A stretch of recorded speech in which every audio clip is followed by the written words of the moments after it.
श्री शिवाय नमस्तुभ्यम। आपके अपने चैनल धार्मिक कथा और कहानियों में आपका बहुत बहुत स्वागत है। आज के इस वीडियो में हम बात करेंगे गुरु प्रदोष व्रत के बारे में। गुरु प्रदोष व्रत की विधि क्या है, व्रत कथा क्या है और इसकी उद्यापन विधि क्या है। जब प्रदोष व्रत गुरुवार के दिन पड़ता है तो उसे हम गुरु प्रदोष व्रत कहते हैं। गुरु प्रदोष व्रत करने से पूर्वजों का आशीर्वाद प्राप्त होता है और ये व्रत जीवन में सुख समृद्धि को बढ़ाता है। इस व्रत की शाम को भगवान शिव की विधि विधान से पूजा करें और व्रत कथा जरूर सुने या फिर पढ़ें। आइए आपको पहले इसकी विधि बताते हैं। गुरु प्रदोष व्रत के दिन व्रती को प्रातःकाल उठकर नित्य क्रम से निवृत्त होकर स्नान करके शिव जी का पूजन करना चाहिए। पूरे दिन मन ही मन ओम नमः शिवाय का जप जरूर करें। पूरे दिन निराहार रहें।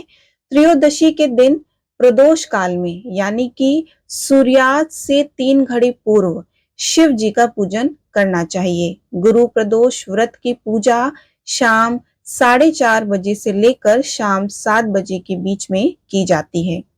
व्रती को चाहिए कि शाम को दोबारा स्नान कर स्वच्छ वस्त्र धारण कर ले, पूजा स्थल या जो पूजा ग्रह है उसको शुद्ध कर ले और व्रती चाहे तो शिव मंदिर में जाकर भी पूजा कर सकते हैं।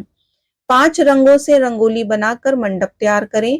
पूजन की सभी सामग्री एकत्रित कर लें। कलश या लोटे में शुद्ध जल भर लें। कुश के आसन पर बैठकर शिव जी की पूजा विधि विधान से करें। ओम नमः शिवाय कहते हुए शिव जी को जल अर्पित करें और इसके बाद दोनों हाथ जोड़कर शिव जी का ध्यान करें। तो चंद्रमा के समान कांतिवान त्रिनेत्रधारी मस्तक पर चंद्रमा का आभूषण धारण करने वाले पिंगल वर्ण के जटाजूटधारी नीले कंठ तथा अनेक रुद्राक्ष मालाओं से सुशोभित वरद हस्त्र त्रिशूलधारी नागों के कुंडल पहने व्याघ्र चर्म धारण किए हुए रत्न जड़ित सिंहासन पर विराजमान शिव जी हमारे सारे कष्टों को दूर कर सुख समृद्धि प्रदान करें। ध्यान के बाद गुरु प्रदोष व्रत की कथा सुने या सुनाएं। कथा समाप्ति के बाद हवन सामग्री मिलाकर 11, 21 या फिर 108 बार ओम ह्रीम क्लीम नमः शिवाय स्वाहा मंत्र से आहुति दें। इसके बाद शिव जी की आरती करें और जो भी उपस्थित जन हैं उनको आरती दें। सभी को प्रसाद वितरित करें। उसके बाद आप भोजन करें। भोजन में केवल मीठी सामग्रियों का ही आप उपयोग करें। विधि के बाद चलिए हम आपको सुनाते हैं गुरु प्रदोष व्रत की कथा। एक बार इंद्र और वृतासुर की सेना में घनघोर युद्ध हुआ। देवताओं ने दैत्य सेना को पराजित कर नष्ट भ्रष्ट कर डाला। यह देख वृतासुर अत्यंत क्रोधित हो स्वयं आसुरी माया से उसने विकराल रूप धारण किया। तभी देवता भयभीत हो गुरुदेव बृहस्पति की शरण में पहुंचे। बृहस्पति महाराज बोले कि पहले मैं तुम्हें वृतासुर का वास्तविक परिचय देना चाहता हूँ। वृतासुर बड़ा तपस्वी और कर्मनिष्ठ है। उसने गंधमादन पर्वत पर घोर तपस्या कर शिव जी को प्रसन्न किया। पूर्व समय में वह चित्ररथ नाम का एक राजा था। एक बार वह अपने विमान से कैलाश पर्वत चला गया। वहां शिव जी के वाम अंग में माता पार्वती को विराजमान देखकर उपहास पूर्वक बोला कि हे प्रभु, मोह माया में फंसे होने के कारण हम स्त्रियों के वशीभूत रहते हैं, किंतु देवलोक में ऐसा दृष्टि गोचर नहीं हुआ कि स्त्री आलिंगन बद्ध हो सभा में बैठे। चित्ररथ के यह वचन सुन सर्वव्यापी शिव शंकर हंसकर बोले कि हे राजन, मेरा व्यवहारिक दृष्टिकोण पृथक है। मैंने मृत्युदाता कालकूट महाविष का पान किया है, फिर भी तुम साधारण जन की भांति मेरा उपहास उड़ाते हो।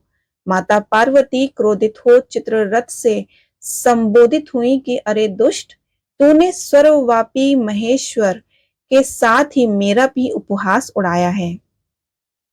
अतएव मैं तुझे वह शिक्षा दूंगी कि फिर तू ऐसे संतों के उपहास का दुस्साहस नहीं करेगा।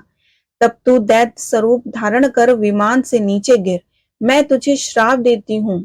जगदम्बा भवानी के अभिशाप से चित्ररथ राक्षस योनि को प्राप्त हो गया और त्वष्टा नामक ऋषि के श्रेष्ठ तप से उत्पन्न हो व्रतासुर बना। गुरुदेव बृहस्पति आगे बोले कि व्रतासुर बाल्यकाल से ही शिव भक्त रहा है, अतः हे इंद्र तुम बृहस्पति प्रदोष व्रत का शंकर भगवान को व्रत करो। देवराज गुरुदेव की आज्ञा का पालन कर बृहस्पति प्रदोष व्रत किया। गुरु प्रदोष व्रत के प्रताप से इंद्र ने शीघ्र ही व्रतासुर पर विजय प्राप्त कर ली और देवलोक में शांति छा गई।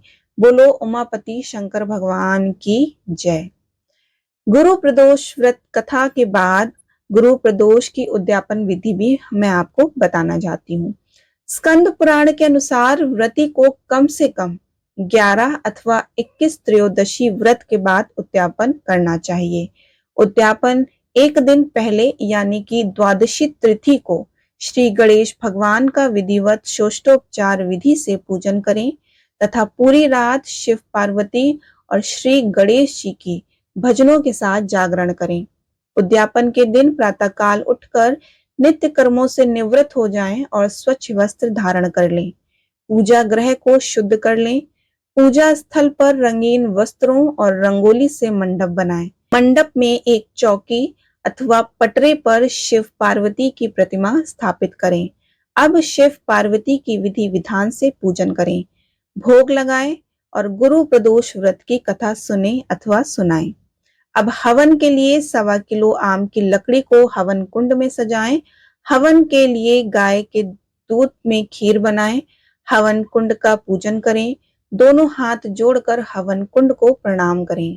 अब अग्नि प्रज्वलित करें। तदंतर शिव पार्वती के उद्देश्य से खीर से ओम नमः शिवाय या ओम उमा सहित शिवाय नमः मंत्र का उच्चारण करते हुए 108 बार आहुति दें।